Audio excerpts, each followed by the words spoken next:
তাই সন্তান কোনো সময় হারাইছে না, যার কারণে সন্তানের মর্ম কোনটা বুঝলা না। একটা লজ্জার ব্যাপার, একজন মা কোর্টের দাঁড়িয়ে দাঁড়িয়ে হাঁটতেছে। আমাদের সিলেটকে কলঙ্ক মুক্ত করা হোক।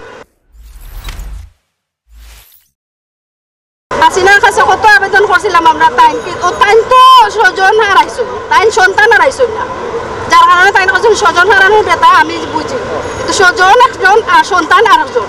তাই সন্তান কোনো সময় হারাইছে না, যার কারণে সন্তানের মর্ম কোনটা বুঝলা না।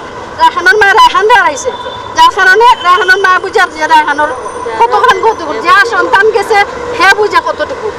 উনি স্বজন হারাইছেন না, তার স্বজনের ব্যবস্থা করা, কিন্তু আমরা বাচ্চা হারাইছি, আমরা জানি আমরা কিলা হারাইছি। এতদিন আমরা চাইছি না, 4 বছর ধরে আমরা কোনো বিচার পাইছি না।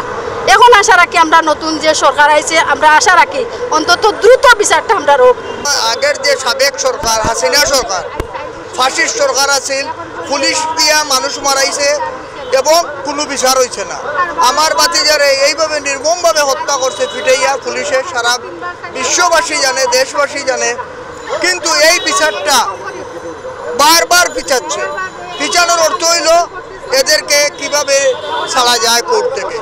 এখন আমরা আশা করব নতুন সরকার আসছেন, তত্ত্বাবধায়ক সরকার, ওনারা যেন আমার ভাতিজার এই খুনের বিচারটা দ্রুত করেন এবং দ্রুত আদালতে নিয়ে এটা নিষ্পত্তি করেন। আমরা 4 বছর যাবৎ অপেক্ষা করতেছি।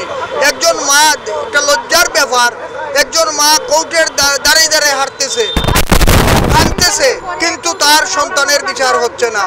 এইটা কোন দেশের কোন আইনে আছে আমি জানি না।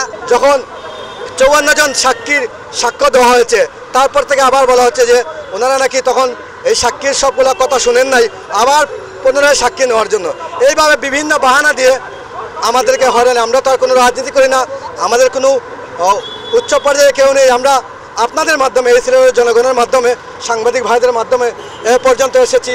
তারপরে প্রশাসনের আমরা দেখেছি যে যখনই আকবরকে কোর্টে তোলা হয়, মনে হয় আকবর এইমাত্র কোনো বিউটি পার্লার থেকে চলে আসছে। আমরা চাই তাকে রিমান্ডে নিয়ে তার সাথে কারা কারা ছিল সবাইকে গ্রেফতার করে। আপনারা জানেন নোমান পলাতক রয়েছে, নোমানকে এখনও গ্রেফতার করা হয় নাই।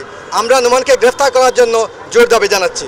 এত নির্যাতনের পরেও এই পবিত্র সিলেটকে এসআই রায়হান আকবর কলঙ্কিত করেছে।